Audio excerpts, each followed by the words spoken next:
So Richard Tice, who's the leader of Reform, has got his own TV show on Talk TV. Well, of course he has.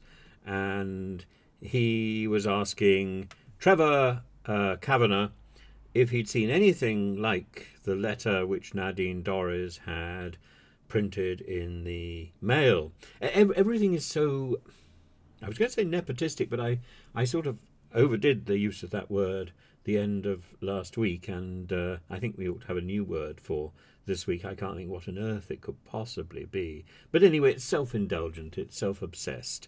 And I'm going to show you here a little clip from Richard Tice, and then another little clip where Nadine Dorries gives a blunt interview where she basically says all the things she said in her letter, and they sound slightly better when she says them, but not much better, believe me.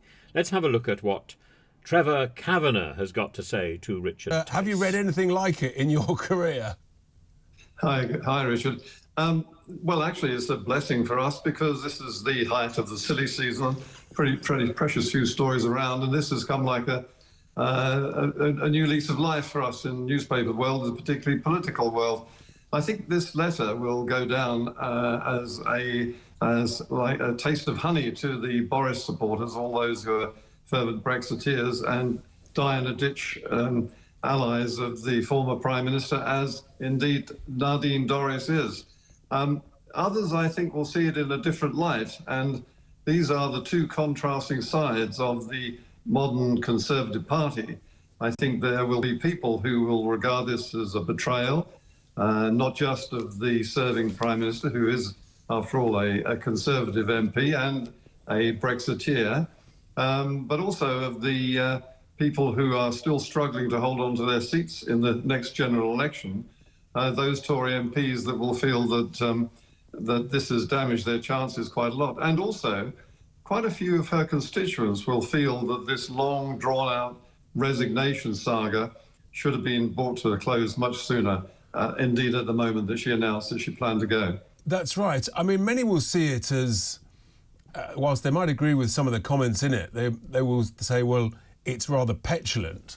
Or perhaps it's petulant, relevant at the same time, do you think?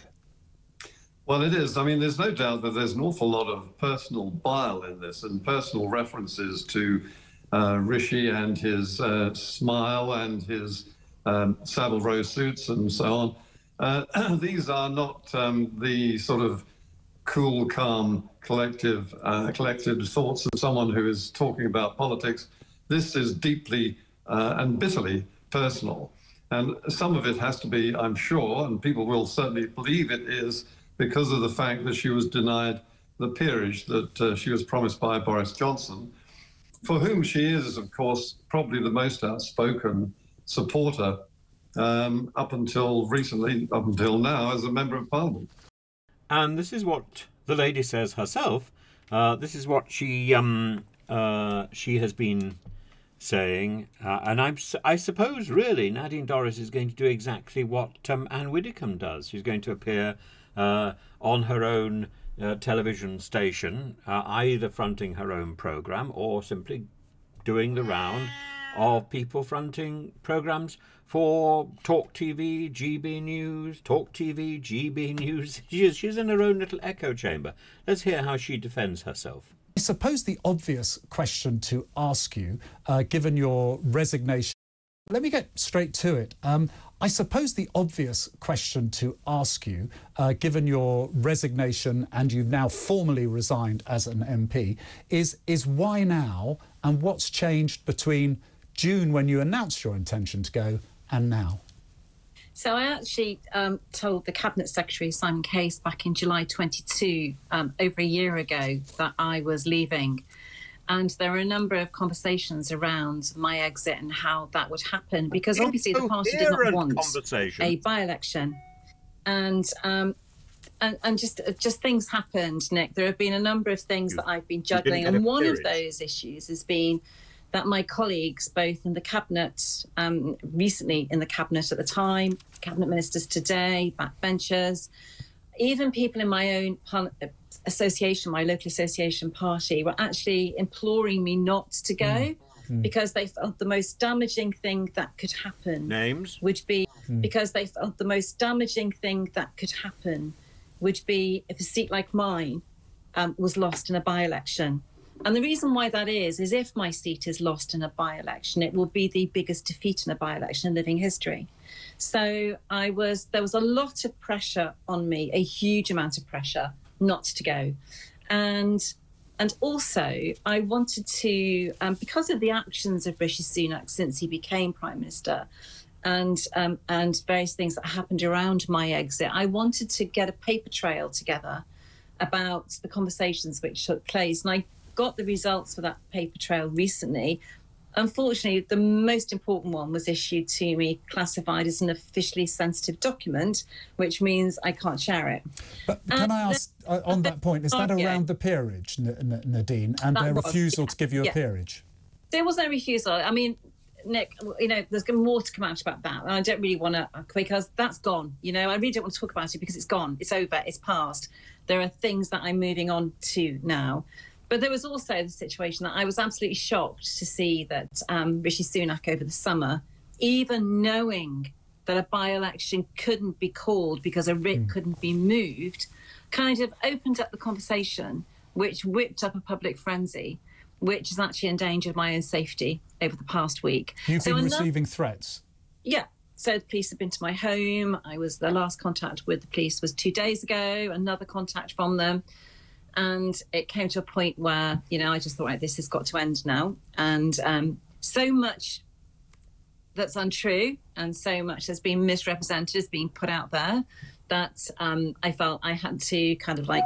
What's untrue, Nadine? What is untrue? Talk to us about that.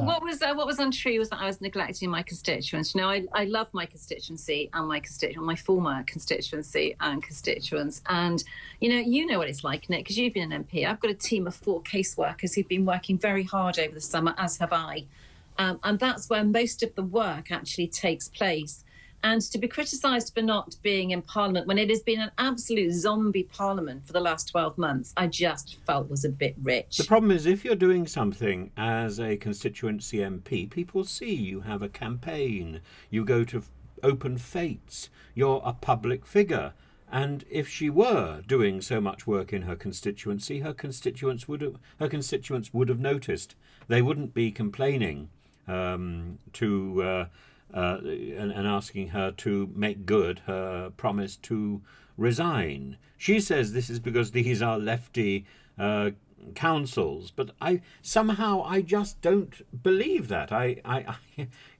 What has she been doing? What have these caseworkers been doing? Are 2 of them her daughters? Who are all these caseworkers? 4 of them that she's employing. It just doesn't ring true, does it? And a point I've also made is, I don't know what Rishi Sunak is doing, because it didn't have to be this way. He's now put the party in the position of having to fight yet another by-election. Why? Why would any Prime Minister will and wish a by-election on his party when his party is 20 points behind in the polls? You and I both know that the whips and the leadership of our party will do anything to prevent that from happening. But not Rishi Sunak. But again, if you're doing it now, Nadine, and you have been serving your constituents, from what you say, and your caseworkers have been serving your constituents, by actually allowing a writ to be moved on the 4th of September, you could end up with a by-election right in the middle of conference season. How do you think colleagues will feel about that at peak relaunch time? Any thoughts they have about that, they need to direct into Number 10, because Number 10 have made this happen. So it isn't me. Number 10 have made this happen.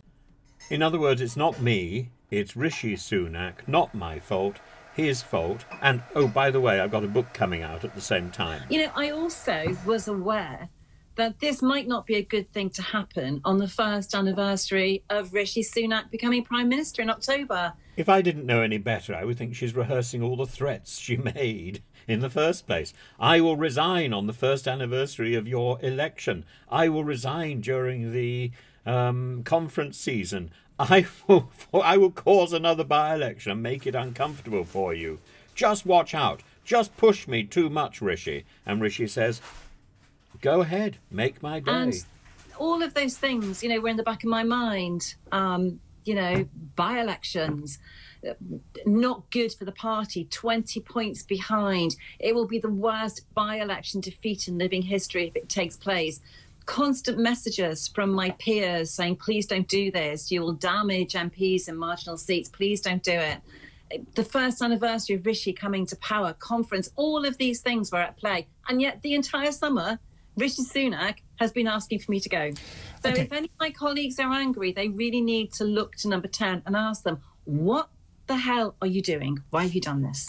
Your letter dissects the Conservative Party and puts forward what could read like an alternative manifesto, familiar to the one in 2019, where with your backstory you talk passionately about levelling up, for example, which you say has been abandoned.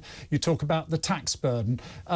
Are you setting out another agenda, and are you encouraging people to actually topple Sunak now because you believe he lacks the vision to go forward?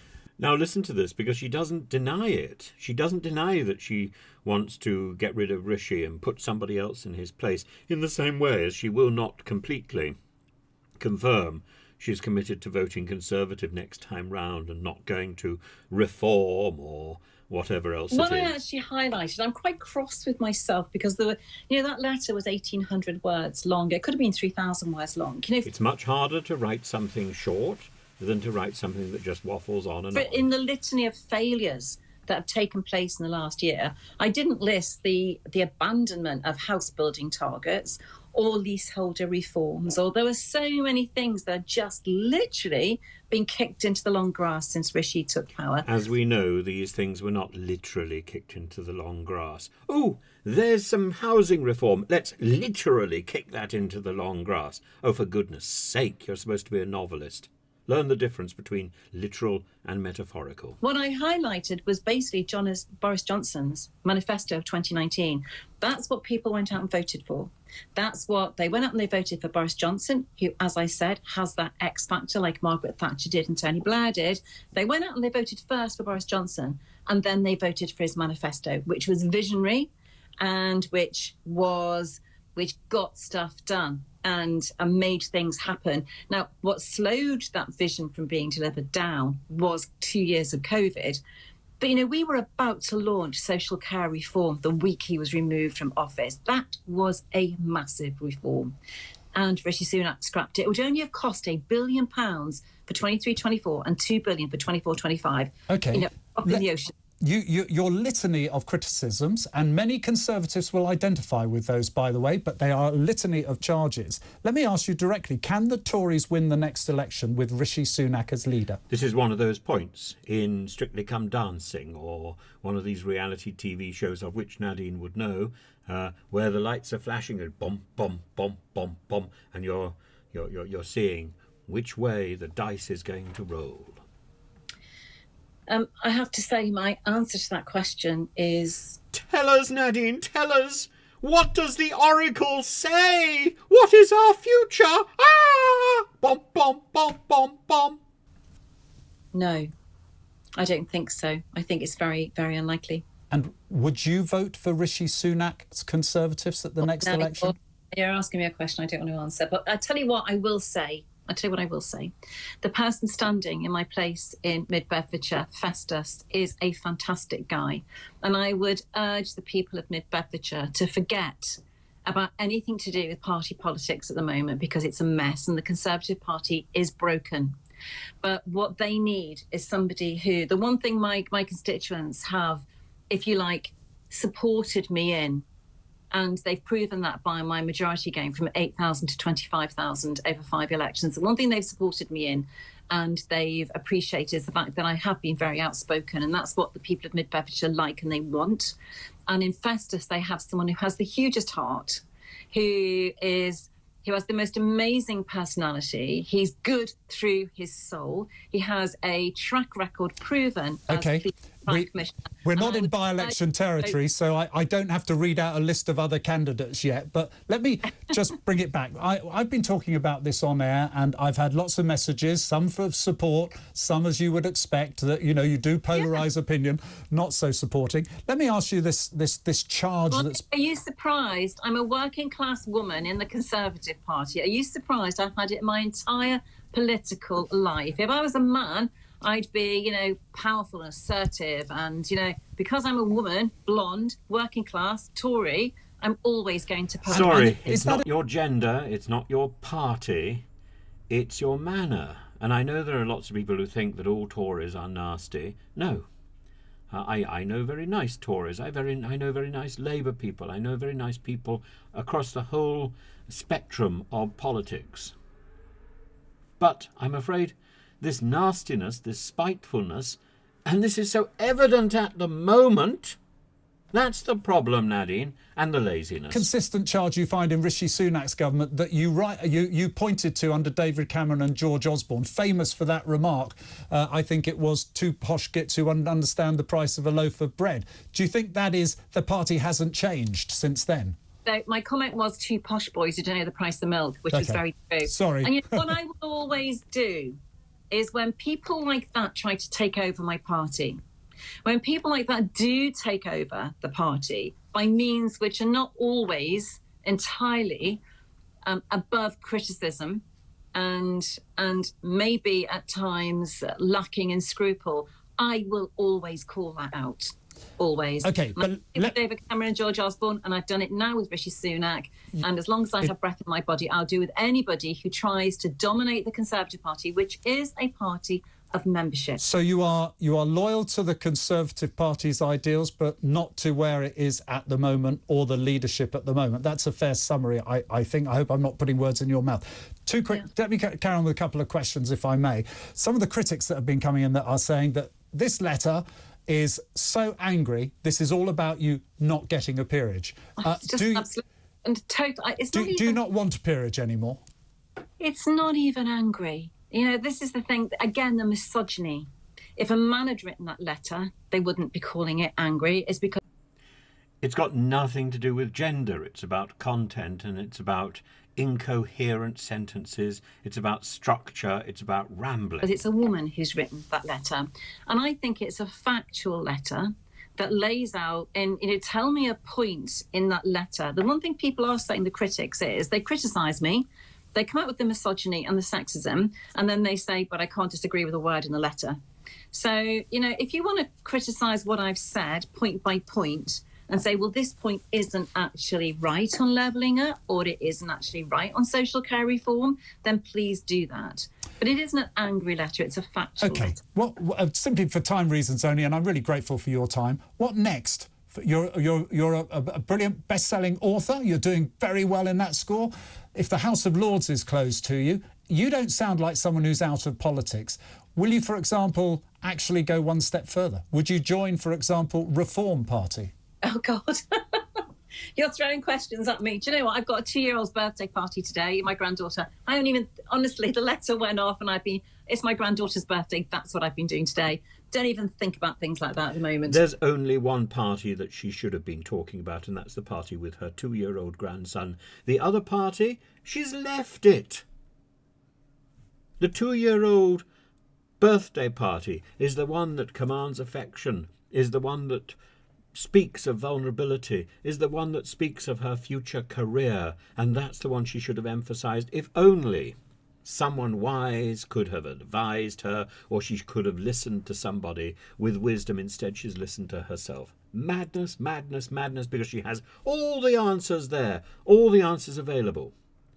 She simply hasn't listened to them. It's all I'm doing now is I'm a Daily Mail columnist, you know, and I love that writing. You know, I'm a writer. I love doing that. I've got a TV show on Talk TV, and I've got a book coming out, which is really, you know, one of the reasons why I've stood down now.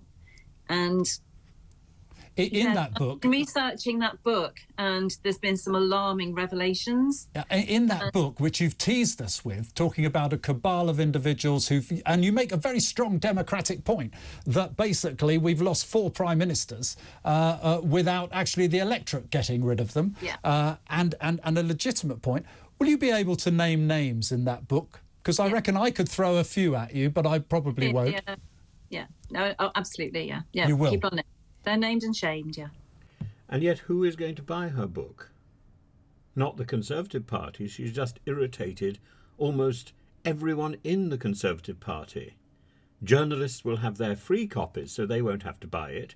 I might go off and buy it and giggle, in the same way as I bought Matt Hancock's book. But I'm the exception.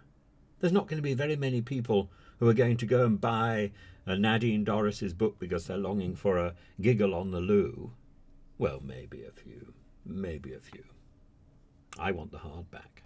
Actually, I don't do it. Can I tease any out of you? No. So I don't actually do it. The book is a series of interviews with other people who say the kind of things to me they would never say to a journalist who was writing a book.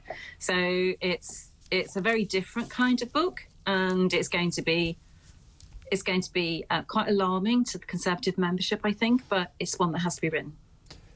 Listen, Nadine Dorries, former Cabinet Secretary, former MP, and I think we're not quite sure whether she's still a Conservative or not, because she very cleverly dodged the question on Reform Party. Extremely grateful